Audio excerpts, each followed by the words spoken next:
Adik-adik dan bapak ibu yang saya muliakan, satu hal yang mahal hari ini di Indonesia adalah rasa cinta. Bagaimana kemudian setiap kali perbedaan itu muncul, maka yang mengemuka adalah cacian, hinaan, makian, bulian dan lain sebagainya. Maka saya apresiasi untuk sekolah kita, say no to drug, smoking and bullying. Subhanallah, luar biasa untuk Anda. Walaupun saya ini termasuk orang yang paling sering dibully gara-gara saya berbicara NKRI dan anti khilafah. Banyak postingan saya tentang NKRI, tentang Pancasila, saya dicaci maki oleh orang-orang yang pro dengan khilafah. Salah satu postingan saya ada 5.000 komentar, semuanya mencaci maki saya. Tapi saya tidak sakit hati. Kenapa? Yang mencaci maki saya 5.000, tapi yang memberikan like dan jempol 75.000. Pertanyaannya, kenapa jumlah like itu lebih banyak daripada jumlah komen? Kenapa? Karena seberapa banyak pun orang yang membencimu dengan komentar-komentarnya, yakinlah di luar sana lebih banyak yang mencintaimu dari dalam hatinya. Wah. Tapi kalau konteksnya jomblo beda. Kenapa jumlah like lebih banyak daripada jumlah komen? Karena banyak orang cinta tetapi tidak berani mengatakannya.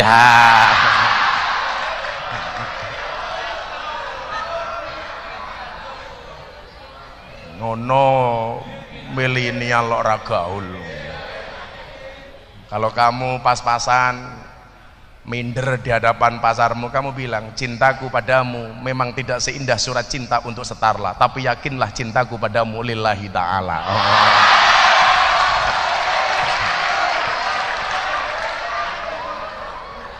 Lah kowe malah galau tuku bawang kleru mrica wis kebajot sayang mung dianggap kanca.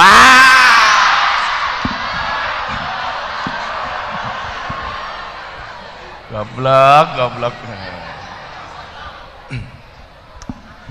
Maka rasa cinta ini menjadi mahal.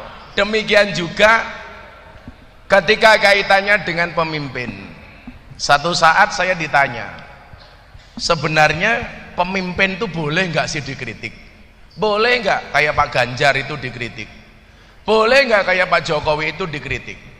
Karena yang terjadi hari ini, mohon maaf, orang itu kalau sudah benci dengan pemerintah, baik seperti apapun tetap saja benci.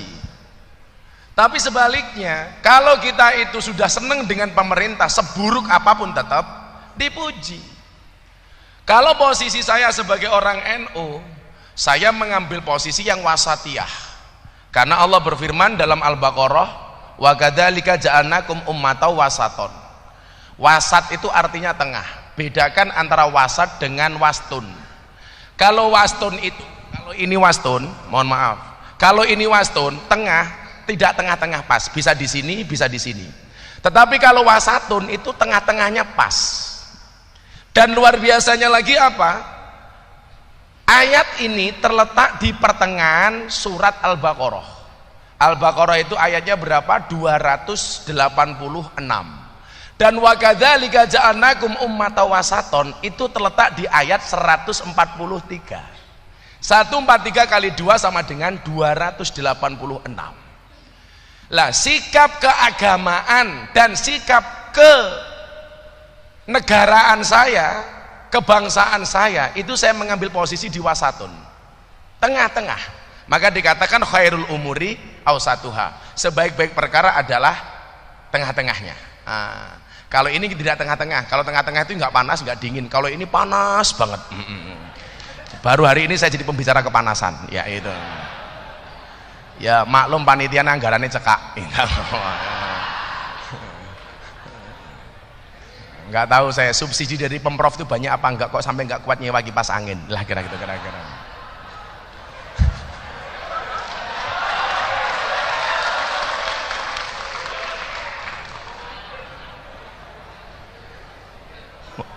Panitiane sok sibuk. Wis tuwa jilbabe pink.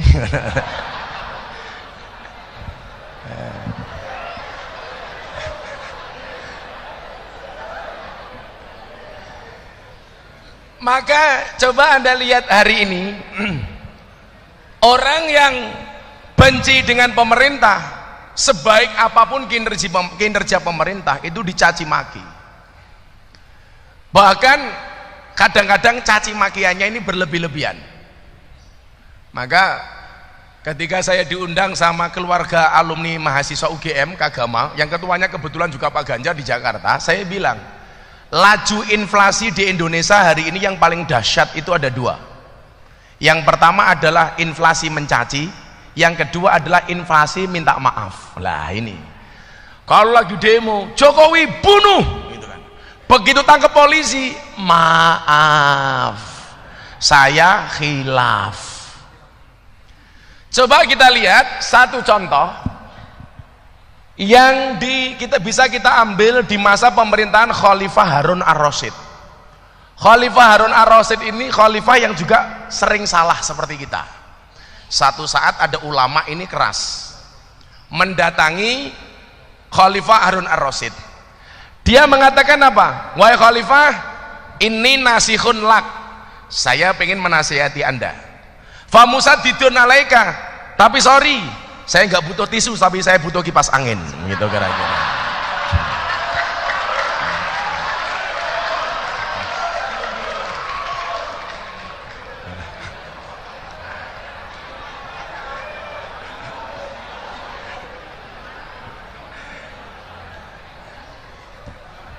Njaluke apa diwenehi apa, kan pokok.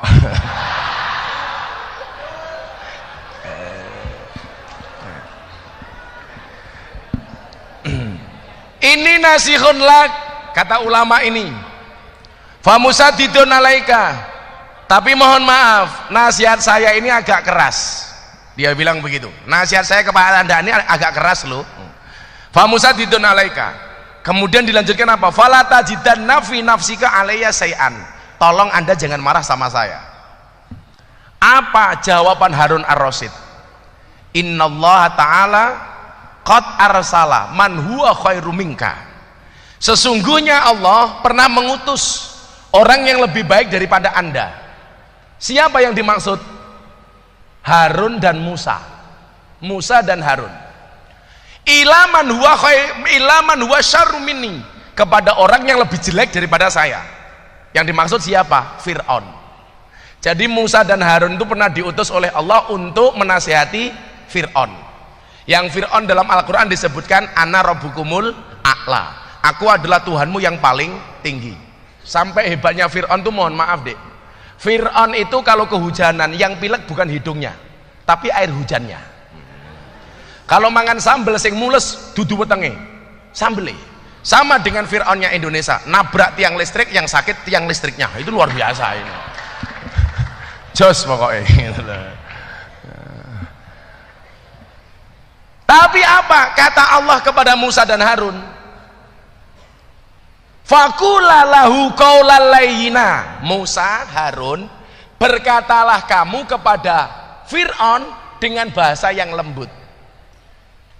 Pertanyaannya begini, saya tidak akan membela Pak Jokowi, tapi kalau ada orang kemudian demo pemerintah dengan bahasa yang kotor, sadis, pertanyaan saya, apakah Pak Jokowi itu lebih buruk daripada Fir'aun? Pertanyaan saya, kok bahasanya sampai kasar seperti itu? Kalau saya fair, karena saya umatau wasaton, pemerintah benar saya dukung. Contoh soal program unggulan presiden SDM unggul Indonesia Maju, saya dukung. Karena memang kekurangan kita di SDM. Di Indonesia itu terlalu banyak pendapat tapi kurang pendapatan. Ini orang Indonesia. Terlalu banyak pendapat, kurang pendapatan. Tapi kalau pemerintah ini jelek, saya berhak untuk mengkritik. Contoh, beberapa waktu yang lalu saya rame di medsos itu gara-gara Menteri Hukum dan HAM itu membandingkan dua kawasan, Menteng dan Priok. Sampai di demo di Kemenkumham. Di demo gara-gara apa?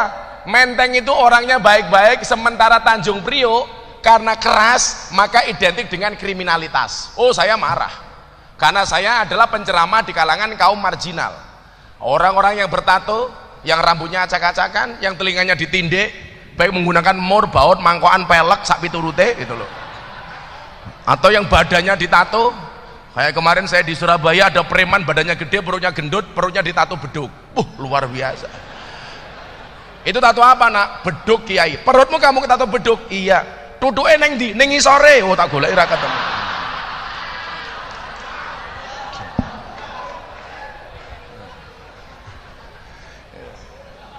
Saya nggak sependapat ketika keras ini diidentikan dengan kriminalitas. Saya pikir nggak ada hubungan yang korelasi yang apa ya? Yang bisa diterima oleh akal lah.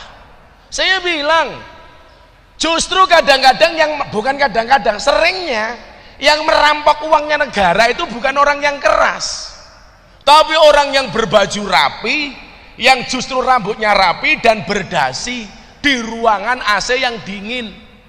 Iya, kalau ruangan panas gini nggak ada yang makan uangnya negara, beneran. Kipas anginnya dadak jaluk kok.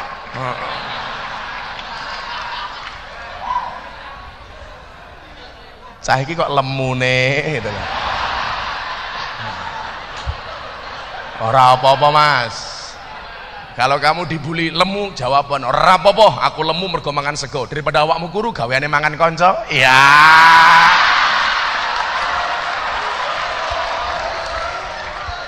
Sing lemu yes.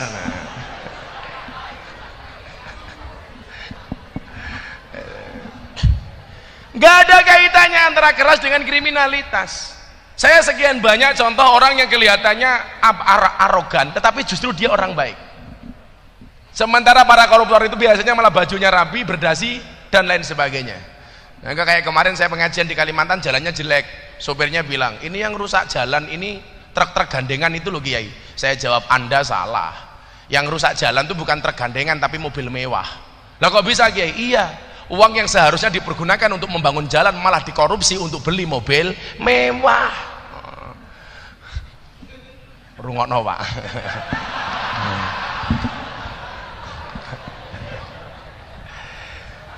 Sebaliknya, kalau kita itu sudah terlalu cinta dengan pemerintah, kadang-kadang nalar kritis kita itu tidak ada. Maka disinilah kemudian mencintai negara itu harus proporsional. Harus proporsional. Dan rasa cinta itu hari ini di Indonesia sangat mahal, Pak. Maka orang berbeda sedikit dianggap musuh. Berbeda sedikit dianggap musuh. Sehingga era kekinian, orang Indonesia itu yang terkenal dengan orang yang ramah, orang yang menyenangkan, sifatnya gotong royong dan lain sebagainya, semakin kesini semakin hilang, Pak. Saya kasih contoh ya. Jangankan kok sesama umat Islam, jangankan sesama umat beragama lain, seumat saja kita hari ini begitu berbeda pendapat, kita dianggap musuh. Dan saya kemudian lebih bersedih, kenapa? Karena munculnya apa? Munculnya orang-orang yang membenci negara ini hari ini justru berkedok dengan agama. Dalihnya ini adalah agama, ekstrim kanan maupun ekstrim kiri, tapi menggunakan dalil-dalil agama. Maka kemudian karena kebencian kepada pemerintah yang memuncak, mereka akhirnya mengatakan apa? Ini negaranya tauhid. Pancasila sudah tidak cocok dengan Indonesia. Demokrasi harus diganti dengan sistem khilafah. Minimal NKRI bersyariah. Saya bilang, yang dimaksud NKRI bersyariah itu seperti apa? Indonesia itu kurang syariah seperti apa? Saya pengajian di mana-mana sampai ke Papua, nggak ada. Saya besok, bro, mas-mas dari Papua ini, tanggal 8 Juni, saya pengajian di Kota Jayapura, di 3 lokasi. Dan panitianya sebagian kawan-kawan saya Nasrani. Kurang syariah apa bangsa Indonesia ini? Jangan kemudian hanya gara-gara kasus 1-2 kasus ini menggambarkan Indonesia secara umum dengan mengatakan demokrasi ini gagal, maka harus diganti dengan sistem khilafah. Tapi kan banyak Gus ulama-ulama yang dikriminalisasi. Tolong bedakan kriminalisasi ulama dengan ulama yang kriminal. Kalau ada ulama berbuat kriminal ditangkap sama Pak Kapolres, itu namanya bukan kriminalisasi ulama, tapi proses hukum terhadap ulama yang kriminal. Kriminalisasi ulama itu ngundang kiai mulai ra diamplopi, lah itu kriminalisasi. Makanya itu bisa dilaporkan ke kantor polisi atas dugaan pelanggaran KUHP pasal 378 penipuan. Hati-hati.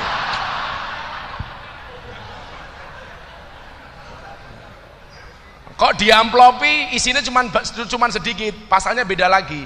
335 perbuatan tidak menyenangkan. Nah, hati-hati.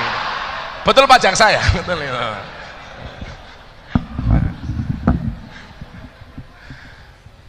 Bedakan antara kriminalisasi ulama dengan ulama yang kriminal.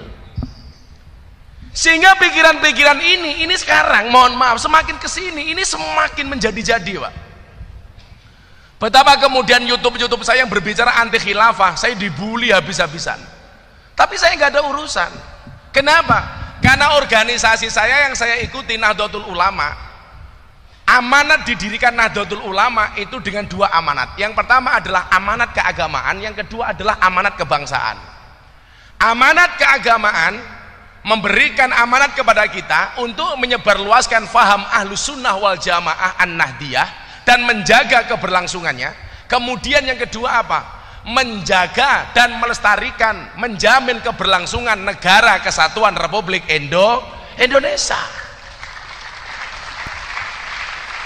Dan Muktamar Nahdlatul Ulama tahun 1936 di Banjarmasin, ulama-ulama kita bersepakat bahwa bentuk negara Indonesia adalah Darussalam, bukan Darul Islam. Tentunya Anda bisa membedakan apa itu Darussalam, apa itu Darul Islam. Bentuk negaranya apa? Nation state, negara kesatuan. Kenapa harus negara kesatuan?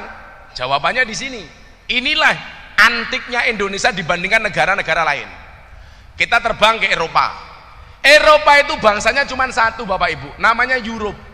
Satu bangsa Eropa berdiri di atas banyak negara. Berdiri di atas Spanyol, Perancis, Belanda, dan lain-lain. Kabar terbaru, Inggris mengundurkan diri dari Uni Eropa. Mata uang mereka juga cuma satu, namanya apa? Euro. Satu bangsa berdiri di atas banyak negara. Sementara Indonesia banyak bangsa berdiri di atas satu negara. Jadi kebalikannya dengan Eropa. Kalau Eropa itu satu bangsa berdiri di atas banyak negara, jadi bangsa nemung siji disengkuyung oleh sekian banyak negara. Sementara Indonesia sebaliknya, banyak bangsa hanya berdiri di atas satu negara. Kita nggak usah ngomong se-Indonesia lah, apalagi sampai Papua. Di Jawa saja coba Pak, sekian banyak suku bangsa. Dari ujung Jawa Timur, di Banyuwangi, ada suku bangsa namanya apa? Osing. Ngomongnya son. Nyebrang dikit ketemu mana? Madura. Ini bahasanya luar biasa. Orang Madura itu kalau lomba TTS, teka-teki silang pasti kalah. Kenapa? Kolomnya pasti kurang. Hubungan suami istri menghasilkan 4 kolom, ANAK, anak. Orang Madura kurang. Hubungan suami istri menghasilkan nak, kurang kolomnya itu. Orang Madura itu kalau jadi polisi atau tentara pasti kalah Pak ketika daftar, karena berhitungnya kalah sama orang Kudus. Kalau orang Kudus berhitung 1, 2, 3, Madura nggak bisa Pak. Berhitung 1, alah kesuwen itu loh. Dulu di Solo itu ada Habib Wali, kondange Wali lah, Allah yarham. Namanya siapa? Habib Anis. Ini ada orang Madura sowan Pak, sowan ke Habib Anis. Assalamualaikum Beb, saya mau sowan Beb. Dijawab Waalaikumsalam. Sebelum dia ngomong, Habib Anis bilang, saya tahu pasti Anda orang Madura. Apa jawaban orang Madura ini? Boa Bu, Beb Anis Wali dek, tahu kalau saya orang Madura. Ya ketok cangkemmu goblok menaku ngono. Mau ngomongnya kayak ngono kok. Luar biasa Madura itu. Nyebrang lagi sedikit setelah Suramadu, ketemu mana Pak? Surabaya. Bahasanya agak kasar dikit. Dancuk umpamanya itu. Saya itu sering ngomong dancuk karena saya meyakini dancuk itu bukan misuh. Saya pernah ke kota Amsterdam, dancuk itu ternyata diambil dari nama tokoh besar di Belanda namanya Danko. Yang diabadikan jadi nama tank. Lah tanknya ini agak kecil, ketika masuk ke kampung-kampung Surabaya, begitu tank ini datang, orang Surabaya teriak dancuk, karena nggak bisa ngomong danko. Lah kok Gus Miftah ngomong dancuknya fasih, karena saya tahu ilmu tajwid. Jadi panjang pendeknya pas.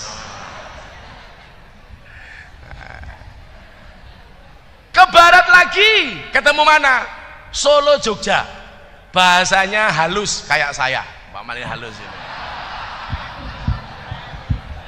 Jogja kan halus. Kalau ke Pantura, kita lihat bahasanya Kresdenan Padi lah, Kudus dan lain sebagainya. Ngomongnya gimana? Iya. Iya lah. Coba. Ke barat lagi ketemu Banyumasan, Kebumen, Banjarnegara, Cilacap, Purwokerto, Tegal. Orang ngapak. Ini bahasa yang paling menyenangkan. Blekuduk.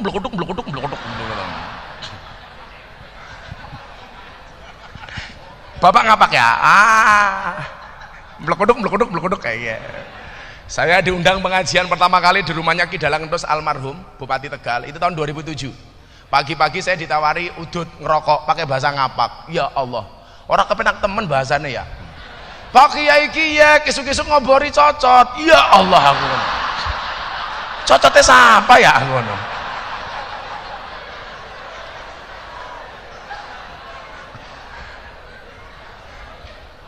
Saya ngaji di Tegal, ketua panitianya sambutan pakai bahasa ngapak. Inyang kalau wingi sowan daleme Gus Miftah, arane manjing daleme Gus Miftah kiye anak gapura, arane gapura sugeng teka. Ya Allah, saya mbaten gapura sugeng teka itu apa? Ternyata gapura selamat datang, Pak. Sugeng itu selamat, datang itu teka. Ya Allah. Nang Yogya kiye ana monumen, arane monumen Jogja balik maning. Monumen Jogja kembali. Menyenangkan pakai ngapak ya. Kalau dulu Pak zaman wartel, kita telepon rumah itu. Kalau nomor teleponnya rumah sibuk itu kan pasti dijawab pakai bahasa apa, Bu? Inggris. The number you calling is engaged. Please try again in a few minutes. Kalau Anda telepon ke Tegal, itu nggak mungkin bahasanya seperti itu. Begitu ditelepon kok sibuk, apa jawaban orang Tegal? Nomor telepon yang sira 7 langka, telepon mening ya. Ke barat lagi ketemu bangsa apa? Sunda dengan segala keindahannya. Coba kita lihat. Cicing mah hula gandeng, teh kucing mah diserondeng, itu kan menyenangkan itu. Yang lucu Pak, orang ngapak main ke kampungnya orang Sunda. Begitu masuk kampungnya orang Sunda nginjak kotoran. Orang ngapaknya marah. "Tah ini siapa kiye?" Dijawab sama orang Sunda, "Iya mah taina urang." Gitu kan. Orang ngapaknya marah, Bu. "Inyong ora percaya tah ini urang kok gedene sekiye?" Ngono kan.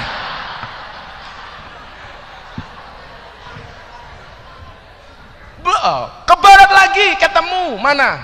Jakarta. Bangsanya apa? Betawi. Tuh mas-masnya sampaikan kepada mbak-mbaknya. Lu gua, bapak lu mertua gua. Iya.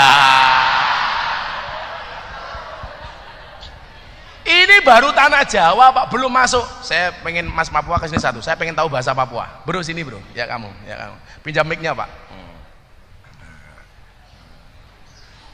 Namanya siapa? Namanya siapa? Nahot. Sit down please, Nahot. Nahot. Nama kompletnya siapa? Nahor. Nahot tok. Ya, Nahor Tipakau. Pakai mic. Nahor Tipakau. Nahor Tipakaun. Ya, sembuh, kok ngomong apa kamu? Coba kalian semua, aku cinta kalian pakai bahasa Papua. Aku cinta kalian semua pakai bahasa Papua. Saya cinta kamu semua. Apa doa? Pakai bahasa Papua. Gitu aja. Bahasa Papuanya selamat pagi apa? Oh kok podo sih boyo beda no loh. Bahasa Papua asli kayak apa contohnya? Bahasa Papua asli. Jangan aja. Hah? Apa? Ayo. Apa namanya? Oh ya panggil teman satu nggak apa-apa. Oh yang bisa. Kamu anu ya Papua naturalisasi ya. Sini bro. Jangan-jangan Papua persamaan ini. Ya, coba kamu ngomong Papua. Ngomong apa? Nah, ini. Ya terserah. Mic-nya satu lagi Pak. Ya. Coba ngomong. Omong-omongan Papua coba. Apa? Beda bahasanya. Loh kok beda? Kamu Papua, dia Papua? Sukunya beda. Oh sukunya beda. Ya anggap aja di sini samalah. Coba ngomong ke sana. Ngomong bahasa Papua terserah. Nanti kamu ngomong Papua terus kamu terjemahkan sendiri. Saya pengen lihat. Jadi kowe iki ngomongnya kayak dalang. Dalang iki wong pekok, ngomong dhewe dijawab dhewe. Kuwi lak pekok to kuwi ngono. Ayo sana ya, ngomong. Mikir mati panitia.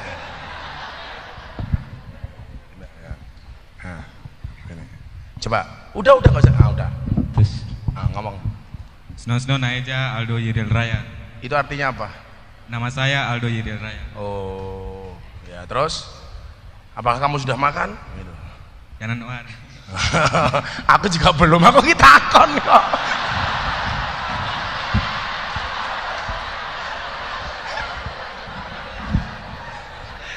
Kamu sudah makan belum? Bahasa Papuanya apa? Wanan ware roba. Ware-ware romba. Wanan ware roba. Sumpah, aku belajar bahasa Inggris soalnya kira iso aku tenan aku. Ini saya pengen membuktikan apa? Ini loh Indonesia begitu loh. Dengan bahasa suku bangsa yang begitu banyak yang ada di Indonesia. Maka sudah di sini aja nggak apa-apa ya, biar saya kelihatan putih ya. Nggak apa-apa di sini. I love you pokoknya. Kita duduk sama tinggi, berdiri sama tinggi, duduk sama rendah. Kalau cuman begini kan semuanya takdir dari Tuhan, perlu kita syukuri, betul? Makanya kamu yang cantik jangan sombong. Cantiknya wajahmu hanya akan membuat laki-laki menatap, tapi cantiknya akhlakmu akan membuat laki-laki menetap. Wah. Begitu. Kamu bilang sama mereka, yuk pakai mic-nya dipakai, pakai mic-nya. Ikuti saya. ya. Tahu ya tahu. Tahu ya tahu. Ikuti saya. Oh ya. Mumet ndasku. Ayo. Tahu ya tahu. Bakwan ya bakwan. Bawan. Ayu ya ayu. Ayu. Tapi jangan murahan. Iya.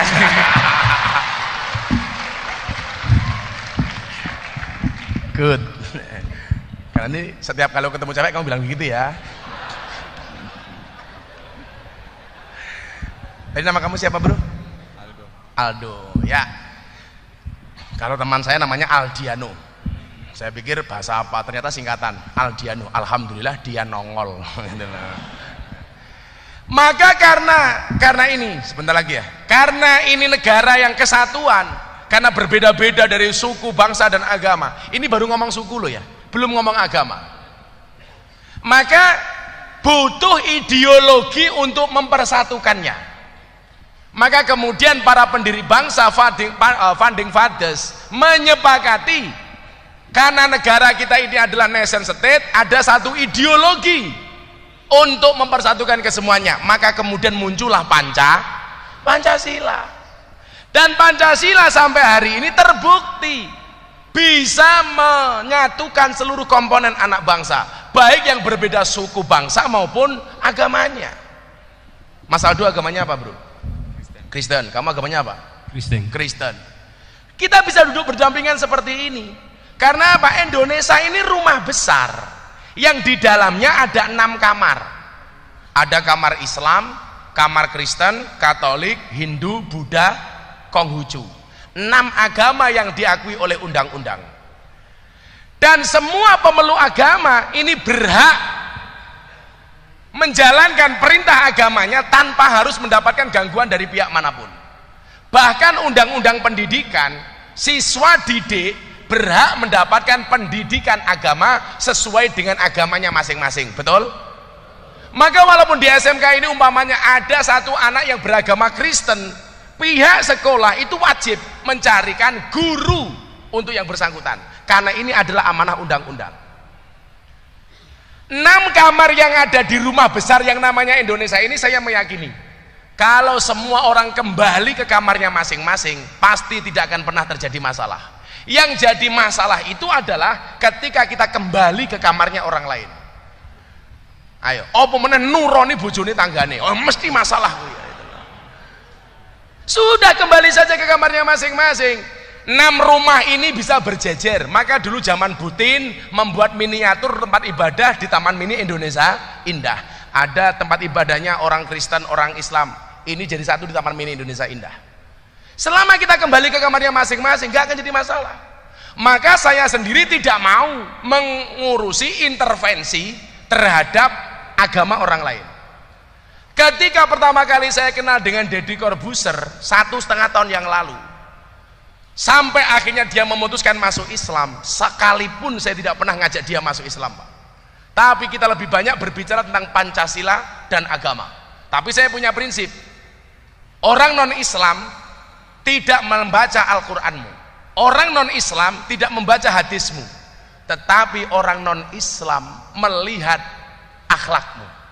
Maka kalau kamu pengen orang-orang non-Islam memandang Islam sebagai agama yang menyenangkan, perbaikilah akhlak dan budi pekertimu.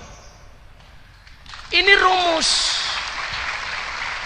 Makanya hari ini saya tidak sependapat ketika ada penceramah intervensi terhadap cara beribadahnya orang lain. Kalau dalam Al-Quran yang jelas, Pak, wala tasubbul ladina yad'una min dunillah fayasubbullah adwan bighairi ilm. Gak boleh. Kalau kita menghina Tuhannya dia, maka dia juga berpotensi menghina Tuhan saya. Kita masing-masing. Toh Al-Quran mengatakan, famang sya'a fal yu'min, famang sya'a fal yakfur. Yang mau beriman silakan, enggak monggo. Begitu sudah punya agama masing-masing, undang-undangnya apa? La ikraha fiddin, tidak ada paksaan di dalam beragama. Saya besok malam minggu ini kedatangan tamu dari Pontianak 15 orang. Mereka menyatakan apa? Gus Miftah tolong bimbing kami masuk Islam. 15 orang kami akan datang ke pondok Gus Miftah. Anda tahu saya dari mana? Saya melihat Gus Miftah dari YouTube. Kenapa kamu ingin masuk Islam melalui saya? Karena Islamnya Gus Miftah itu menyenangkan. Ini pula yang saya sampaikan kepada Deddy Corbuzier. Satu saat ketika dia ngomong saya, bro, kalau saya mau masuk Islam caranya gimana? Saya bilang sama dia, bro, wajah Islammu itu besok seperti apa? Tergantung pintu masuknya. Kalau pintu masuknya keras, maka Islammu akan penuh dengan kekerasan. Kalau pintu masuknya suka marah, maka Islammu akan penuh dengan kemarahan. Tapi kalau pintu masuknya ramah, maka Islammu akan menjadi Islam yang ramah dan menyenangkan. Loh, kan begitu. Begini kan enak itu loh. Tetangga saya, bro, itu orang Katolik. Kalau Idul Fitri, dia yang pertama kali datang ke pondok saya. Minal aidina wal faizin, yang mengutapkan mulutnya pendeta. Ini diprotes sama orang-orang Islam. Itu orang Katolik kok membaca ayat. Goblok, goblok. Sejak kapan minal aidin itu jadi ayat Quran? Itu bahkan bahasa Arab yang orang Arab sendiri nggak tahu kalau itu adalah bahasa Arab. Karena itu adalah bahasa Arab ala Indonesia. Lah orang sekarang itu kan aneh. Semangat beragamanya tinggi tetapi tidak didukung dengan ilmu yang mumpuni. Maka yang terjadi apa? NKTA, nafsune kuda tenagane ayam. Makanya saya pernah, Pak, dicurhati sama Via Valen. Kamu kenal Via Valen nggak? Oh, kenal. Cantik nggak? Oh. Tapi sorry ya, kamu sama Via Valen beda pemikiran. Kamu mikir Via, Via mikir aku. Ya.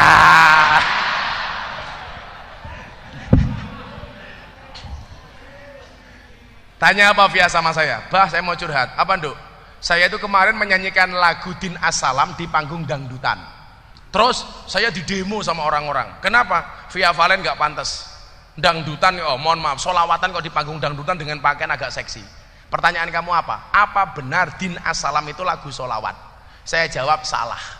Orang-orang yang semangat agamanya tinggi tapi tidak dukung dengan ilmu yang mumpuni menganggap seolah-olah qasidah Arab itu pasti solawat. Padahal qasidah Arab itu belum tentu solawat, solawat belum tentu berbahasa Arab. Berarti boleh, Bah, saya nyanyikan di panggung dangdutan? Boleh. Wong kamu nyanyi Din As-Salam sambil ngising saja boleh kok, saya bilang. Ayo duduk di WC sambil nyanyi.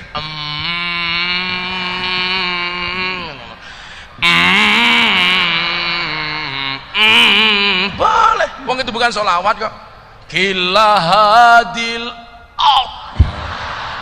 matak fi masa itu.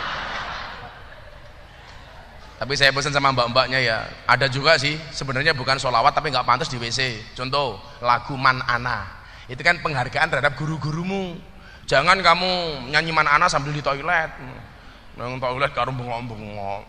Man Ana, Man Ana, Man Ana, laula cerot. Wah, Nggak boleh. Begitu tetangga saya yang Katolik ini Natalan Pak, santri saya semua tak suruh datang ke rumah beliau, ucapkan selamat Natal. Nggak kafir bah? Enggak, saya bilang. Gampang amat jadi kafir. Kalau gara-gara mengucapkan selamat Natal jadi kafir, berarti kalau saya pulang haji tetangga saya yang Katolik makan kurma, dia mu'alaf.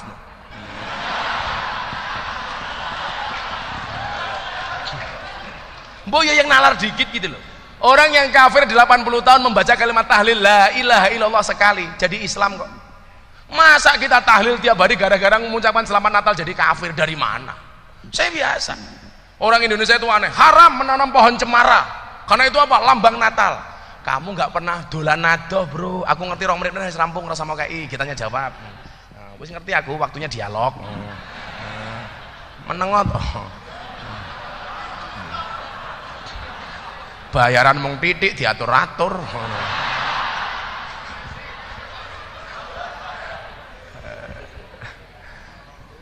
Gue lawas mancine mandek ya mandek. Enteni baterainya entek lah ya mandek dhewe itu lho. Dadi ngomong apa iki mau lali aku. Kowe ngisruh moderator iki kok. Oh, saya lanjutkan cemara sebentar. Mereka mengatakan apa? Menanam pohon cemara itu haram karena itu lambang Natal. Jawaban saya sederhana. Sejak kapan pohon itu punya agama? Ya kan? Orang-orang yang mengatakan menanam pohon cemara itu haram, kuwi berarti dolane kurang adoh. Turune kurang bengi. Koncone kurang akeh, kopine ora ana kopi ora.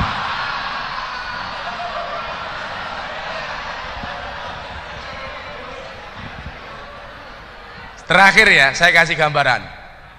1 tahun yang lalu saya berkesempatan dakwah keliling Eropa. Salah satu negara yang saya kunjungi adalah Swiss. Waktu itu pas musim dingin. Kebetulan saya ada kesempatan untuk main ke Monti Tlis. Itu salah satu destinasi wisata favorit orang dunia lah di situ. Di situ suhunya berapa? Salju, suhunya minus 20 derajat. Dan pohon yang bertahan ketika musim dingin itu cuma pohon cemara. Itulah alasan kenapa orang-orang Nasrani menjadikan pohon cemara sebagai lambang Natal. Kayak gitu di Indonesia difatwakan haram. Itu namanya jaga sembung, bawa golok nggak nyambung loh. Maka solusinya cuma satu menurut saya, hubbul waton minal iman. Kalau kemudian kecintaan kita terhadap negara ini luar biasa, maka apapun perbedaan kita tidak akan menjadi masalah. Hari ini kita belajar gamelan itu kenapa menghasilkan suara yang bagus, nada yang bagus. Karena gamelan itu berangkat dari porsi yang berbeda-beda. Kenapa sambal terasi itu rasanya menjadi enak? Karena bahannya beda-beda, Pak. Lah sak lemper mung terasi tok, yo ora enak. Kenapa kemudian sambal terasi itu menjadi enak? Karena bahannya beda tapi diolah dengan luar biasa. Dimakan bareng rasanya enak. Coba kalau makannya sendiri-sendiri Pak, wah pengen makan sambal terasi aku, lombok edise plus gitu loh, bawangnya plus, terakhir terasi tok, bengoren cangkemmu bro gitu loh. Anda pernah ingat satu peribahasa di mana bumi dibijak, langit dijunjung. Saya pikir kearifan lokal, the local wisdom itu Pak ya, itu dimanapun tempatnya ketika digunakan saya pikir nggak ada masalah. Justru kamu beruntung bro, dari sekian banyak orang-orang Papua kamu bisa ke Kudus. Dan yang jelas Kudus ceweknya wow. Wow. Prinsipnya itu saja mas, di mana bumi saya pijak di situ langit saya junjung. Saya pikir banyak orang yang kemudian ada konflik itu gara-gara apa? Tidak bisa mengamalkan peribahasa ini. Kamu bisa belajar dari banyak budaya di sini. Contoh, kamu tahu nggak orang Kudus sampai hari ini tidak berani menyembelih sapi? Karena itu merupakan kearifan lokal yang diajarkan oleh Kanjeng Sunan Kudus. Kamu tanya sama mereka, kenapa? Di sini makannya apa? Kerbau, bukan sapi. Boleh makan sapi, tapi jarang orang Kudus yang berani motong sapi. Kamu pelajari, mumpung kamu ada di Kudus. Sejarahnya Kanjeng Sunan Kudus, sejarahnya Sunan Muria. Kalau Muria itu ke sana, rata-rata orangnya alim-alim. Karena Muria itu rata-rata santri. Kalau Kudus ke barat, itu rata-rata pengusaha. Oh, karena berangkat dari Kanjeng Sunan Kudus. Dan kalau dari Dandim jadi Kapolres, Bupati, Gubernur itu biasanya nggak mau ziarah ke makamnya Kanjeng Sunan Kudus. Betul, ngerti aku ngerti masalahnya. Kira Pak Dandem, ziarah copot. Nah, biasanya ziarahnya ke Muryo. Jadi karakter orang Kudus sendiri, Mas Domi, itu yang barat sama yang timur itu beda. Maka dulu muridnya Kanjeng Sunan Kudus itu rata-rata wong sugih, pengusaha. Tapi lah golek wong alim neng Muryo, daerah wetan ini ngalim. Salah satu murid Sunan Muryo itu siapa? Kalau nggak salah si Saridin itu. Wong ngalim. Jadi kamu belajar budaya-budaya itu yang kemudian bisa kamu adopsi, dan nilai-nilai itu kamu bisa sampaikan di Papua. Kamu tempatnya mana Papuanya? Merauke. Oh, Merauke. Begitu ya Mas Domi ya. Lanjut. Silakan. Bapak. Bapak, monggo Pak. Sepuh. Mic-nya disilakan. Ya, karena yang tanya sudah tua, selesai saja ya. Monggo Pak, monggo. Assalamualaikum warahmatullahi wabarakatuh. Salam. Saya guru agama yang ditugaskan Kementerian Agama yang mengajar atau DPK di SMA Negeri 1 Jepara. Mas, ada informasi terbaru, dibutuhkan guru privat agama untuk Menteri Agama. Mau? Tergantung kakanwilnya. Saya sangat setuju dengan moderasi Islam, dan saya juga ingin mengembalikan pesannya Ibu Kartini. Memang agama bisa menghindarkan kita dari dosa, tapi tidak sedikit orang yang melakukan dosa dengan berdalih agama. Itu pesan Kartini. Gus, saya mau tanya, sebagai guru PAI, saya itu prihatin. Yang namanya hak pendidikan agama di setiap sekolah itu kan hak anak, setiap individual, dan itu sudah dilindungi oleh peraturan pemerintah nomor 55 tahun 2007 bab 2, di mana setiap siswa yang bernaung di sekolah, yang mengikuti pelajaran di sekolah tertentu, harus diberikan pelajaran pendidikan agamanya masing-masing. Tetapi faktanya di lapangan, SMA, SMK yang berafiliasi atau organisasi tertentu, bukan negeri ya, yang menyelenggarakan pendidikan, itu tidak memfasilitasi pendidikan agama anak-anak tersebut. Hanya satu di Provinsi Jawa Tengah yang bisa mengeluarkan perda. Salut untuk Kabupaten Rembang.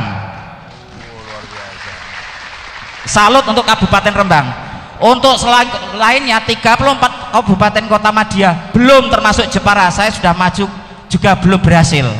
Oleh karena itu, bagaimana pandangan Gus Miftah kalau ada lembaga-lembaga pendidikan yang tidak memberikan fasilitas pendidikan agama sesuai dengan agamanya masing-masing, Gus? Terima kasih. Saya tidak akan ngasih pandangan, tapi saya akan langsung ngomong dengan Pak Gubernur. Selesai. Terima kasih, Gus. Di tingkat MGMP Jawa Tengah kami sudah bicara. Itu berkaitan dengan kebijakan. Betul Pak Asek ya? Begitu, bukan pandangan. Itu harus ada solusi konkret dari pemerintah. Silakan Pak. Assalamualaikum warahmatullahi wabarakatuh. Waalaikumsalam. Nama saya Bapak Sumilan dari Rembang. Pak Samilan. Sumilan. Oh, Sumilan. Dulu ini saya satu-satunya penanya yang sudah mulai meninggalkan dunia hitam. Ya. Soalnya rambutnya putih kabeh. Terima kasih. Pripun Pak Sumilan? Ya, dulu saya di pesantren di Yogyakarta, Gus. Seandainya saya di mana, Pak? Di Melangi Nogotirto. Oh, Melangi nderek sinten Pak Kiai sinten? Pak Kiai Sujai ingkang nembe kapundhut nggih. Almarhumlah, husnul khotimah insyaallah. Amin. Kami dari MA Wali Songo Kaliori. Ketika saya melihat tulisan dalam background itu penguatan NKRI bagi kepala sekolah guru Rohis SMK SMA Madrasah Aliyah. Namun ketika kita melihat dengan kebersamaan SMK MA dan Madrasah Aliyah, ini kita ingat bahwa rasa cinta pemerintah terhadap lembaga-lembaga di madrasah ini, kalau kita lihat mulai dari bangunan kemudian yang lainnya, ini madrasah ini masih kurang, Gus. Sehingga dulu banyak lembaga pesantren dan pendidikan ini banyak yang minta bantuan asing. Ketika rival Erdogan di Turki ini mengalami permasalahan akan adanya kudeta, disinyalir bahwa ada lembaga-lembaga Islam yang dibiayai oleh Turki. Kemudian ada masjid, kemudian sekolah yang mendapat bantuan dari Timur Tengah. Seandainya pemerataan itu ada, madrasah dan SMA ini dicintai dengan sama, diopeni, diayomi, diberi hak yang sama karena sama-sama anak bangsa, maka tidak akan lari. Begitu pula pendidikan di Indonesia ini, kalau semuanya memberikan keadilan, maka tidak ada kita mencari pendidikan agama sampai ke Timur Tengah. Cukup di Indonesia, saya yakin akan mumpuni, di pondok pesantren akan mumpuni. Akan tetapi oleh ngopeni Gus ini terhadap anak bangsa ini belum sama. Oleh karena itu tolong dumateng Gus Miftah kapurih napa menika ngusulaken dumateng pemerintah agar prinsip dalam keadilan ini adalah sama-sama anak bangsa, sehingga SMA juga maju, aliyah juga maju, pondok pesantren maju, tidak ada Bang Cinde, Bang Ciladan. Makatan Gus, itu terima kasih. saya. Terima kasih. Ini Assalamualaikum fakta, warahmatullahi wabarakatuh. Fakta saya dikirimi kawan saya. Bentuk ketidakadilan itu memang nyata. Nama saya samarkan jabatan guru, mata pelajaran yang diajarkan fikih. Jumlah jam per minggu 6, presensi per bulan 12, honor pokok 6.000, tunjangan transport 18.000, tunjangan jabatan 6.000, tunjangan wali kelas 5.000, jumlah honor 35.000. Kan dancok ini loh. Kalau saya terus jurang saja Pak, guru yang dituntut untuk mencerdaskan anak bangsa honornya 35.000. Banyak artis yang rusak moral bangsa justru dibayar puluhan juta rupiah. Ini dimana-mana saya suarakan Pak, biar sampai ke pemerintah. Memangnya ketidakadilan itu nyata. Maka di pondok saya Pak, kebetulan saya nggak pernah di pondok, saya bilang sama istri saya, Beb, loh, istri saya manggil saya sayang tanur rojim. Saya bilang sama istri saya, jangan pernah kamu perlakukan guru-guru pondok seperti ini. Dibayar, bila perlu standar pegawai negeri. Saya bilang begitu. Saya tak cari uang, nggak ada masalah. Tapi mohon maaf, ketika saya dikirimi kawan saya ini, saya nangis berbes milih Bu. Dan ini masih banyak di Indonesia, nggak usah di luar Jawa, di Jawa loh masih banyak. Yang 1 bulan guru-guru kita itu gajinya cuma 200.000, 150.000. Betul Pak ya? Betul. Dan ini harus menjadi keseriusan dari pemerintah. Di satu sisi kita dituntut untuk mencintai negara, tapi di sisi yang lain negara tidak pernah perhatian kepada kita. Betul? Pak Asek, tolong Pak Asek, please. Sampai tiba lho tongkatku. Tiba meneh ki lho. Insya Allah Pak, karena saya kebetulan ada komunikasi dengan menteri di atas, akan saya sampaikan Pak. Ya terakhir. Terima kasih atas waktunya, yang terhormat Gus Miftah, yang terhormat Dr. Saihan, guru saya waktu di STAIN. Terima kasih. Oh jenengan muridnya iki toh? Iya. Ya sudah nggak usah tanya, wong gareng kok SMS-an dhewe iso kok. Oke, terima kasih. Langsung saja bahwa tadi sesuai dengan tema penguatan NKRI, ada hubbul waton minal iman. Cinta tanah air merupakan sebagian dari iman. Itu hadis atau bukan? Ya. Kemudian saya jawab dulu, satu dulu. Nah, saya pernah ngaji di Surabaya. Selesai ngaji, ada orang tanya, Anda ngomong hubbul waton minal iman, itu hadis riwayat siapa? Aku tadi mikir le, kudunya jenengan paham, hubbul waton minal iman itu bukan hadis, itu makalah yang dimasyhurkan oleh Mbah Hasyim Asy'ari. Lah ini ada orang tanya sama saya, itu hadis riwayat siapa? Mergo sing tanya kita mau ngarepe golek-golek salah, aku tak jawab Muslim.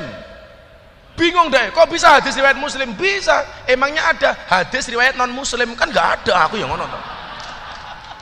Itu bukan hadis. Berikutnya, terima kasih Gus Miftah. Jadi Islam adalah dinus salam, cinta perdamaian. Tapi ada orang Islam yang menyalahpahamkan bagaimana ada orang dibom, ada orang jual miras langsung dibakar. Nah, itu kan termasuk Islam radikal.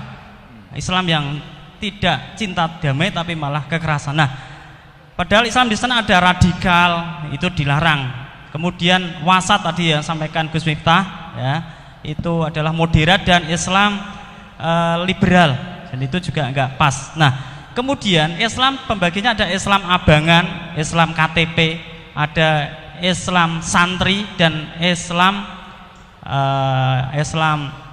wali.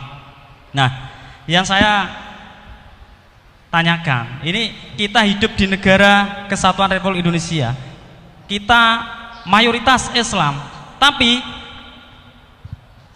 kita dianjurkan untuk nadhoriyah wa tatbiqiyah. Kita menjalankan Islam ya sesuai dengan teori dan praktek, tapi dasar kita adalah Al-Quran dan hadis. Tapi Al-Quran di sana ada wasariku wasariqatu faqtau aydiyahuma, tapi tidak diterapkan. Kemudian az-zaniyatu waz-zani fajlidu kulla wahidin minhuma mi'ata jaldah, tidak diterapkan. Nah, mohon untuk dijelaskan Islam yang bagaimana yang harus kita aplikasikan dalam kehidupan kita sebagai hamba Allah, juga kita sebagai warga negara Republik Indonesia. Nah, dalam khilafiyah dalam di negara Saudi Arabia menerapkan khilafiyah, tapi di sini dilarang. Padahal apa? Kita untuk referensi adalah Al-Quran hadis, tapi dilarang di dalam negara Saudi kita. Terima kasih. Mohon maaf, di Arab Saudi diberlakukan apa? Syariat Islam, tatbik. Enggak, tadi Anda bilang khilafah. Coba kamu belajar lagi model bentuk negara. Tidak ada satu negara pun di dunia hari ini yang menerapkan syariat khilafah, termasuk Arab Saudi. Berarti itu kerajaan. Berarti mocomu kurang oke, bro ya. Maaf itu Gus. Di Maksud Arab saya Saudi, menerapkan tatbikus syariah. Kalau itu beda kaitannya, tapi itu bukan khilafah. Di antara itu khilafah bukan, ada termasuk tatbikus syariah. Anda salah. Arab Saudi itu bentuknya kerajaan tapi bukan khilafah. Bahkan Turki yang dulu gembar-gembor Turki Utsmani, hari ini pun bentuk negaranya juga bukan khilafah. Saya pastikan di dunia hari ini nggak ada satupun negara yang sukses dan hari ini eksis dengan menerapkan konsep khilafah. Kita bisa berdebat soal itu. Arab Saudi itu bukan khilafah, Mas, itu kerajaan. Maka al-mamlakah as-Saudil Arabiyah itu bukan khilafah. Lah, pemahaman seperti ini perlu saya luruskan. Karena ini sederhana sebenarnya. Kalau di sana menerapkan syariat Islam, iya, tapi bukan khilafah. Bukan khilafah. Persoalannya di Indonesia apakah tidak seperti itu? Iya, tapi tidak mutlak karena sudah menggunakan undang-undang. Karena beda bentuk negara antara kita dengan Arab Saudi. Maka saya pikir ketika pemahaman Pancasila itu benar, kita tidak akan punya pikiran seperti itu. Tidak punya pikiran seperti itu. Jadi dari semua ini saya pikir yang perlu Anda pahami itu adalah satu saja. Itu kan sebenarnya sepele. Bentuk negara Arab Saudi. Ketika Anda buka dimanapun, di Google merek apapun, itu mengatakan bahwa mereka adalah al-mamlakah, bukan khilafah. Saya membayangkan begini, Mas, ya, kalau ngomong khilafah, sahabatnya Kanjeng Nabi kurang apa toh? Yang khilafah, umatnya waktu itu kurang baik apa? Pemimpinnya saja dibunuh kok.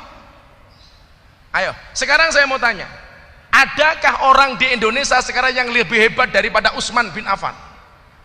Ada nggak orang di Indonesia sekarang yang lebih hebat daripada Ali bin Abi Thalib? Dengan umat yang lebih hebat daripada umat waktu itu. Dan nyatanya Ali bin Abi Thalib dibunuh, Utsman dibunuh, padahal umatnya jauh lebih baik daripada hari ini. Jadi kalau konsep khilafah, saya mengatakan saya setuju dengan Kiai Ma'ruf Amin. Konsep khilafah di Indonesia bukan ditolak, tapi tertolak.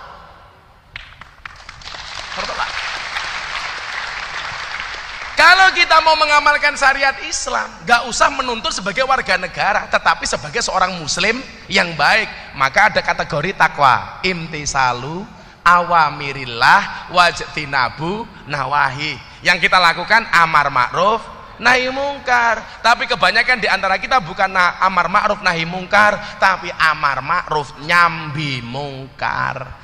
Maka yang terjadi STMJ, sholatnya terus, maksiatnya jalan. Contohnya apa? Tapi bagus, Anda bagus pertanyaannya. Saya pikir seperti itu, Mas. Saya mau nyanyi satu lagu tutupan. Ayo, ditinggal Rabi versi sholawat. Makasih ya, Mas ya. Ya, semuanya. Isara nih. Atiku rasane lorong, nyawang konco adoh karo agama.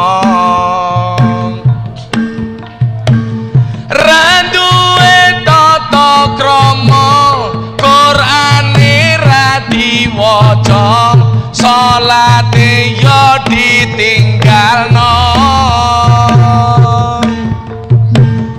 Apa iki wis jamane cacah enom kelangan akhlake.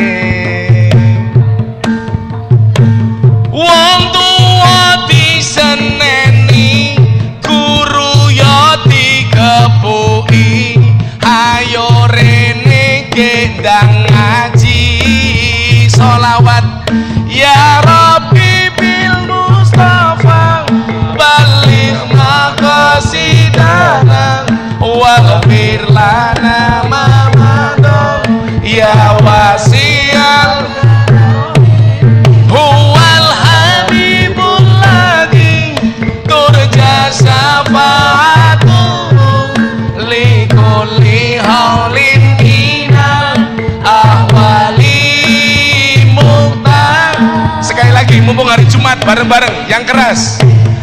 Ya Rabbi bil Mustafa balik maqasidana waghfir lana ma madha ya wasi'al karomi huwal habibul ladzi turja syafa'atuhu likulli haulin minal ahwali muqtahimi. Shallu ala Nabi Muhammad. Malaikatnya yang langit bengok ho ho. Sebagai penutup, kawan-kawan, adik-adik, bapak-bapak guru yang saya hormati, saya muliakan, kenapa kaca mobil bagian depan itu pasti lebih besar daripada kaca spion? Jawabannya sederhana. Kenapa kaca mobil bagian depan jauh lebih besar daripada kaca spion? Yakinlah, karena masa depan bangsa Indonesia lebih besar daripada masa lalunya. Terima kasih. Assalamualaikum warahmatullahi wabarakatuh.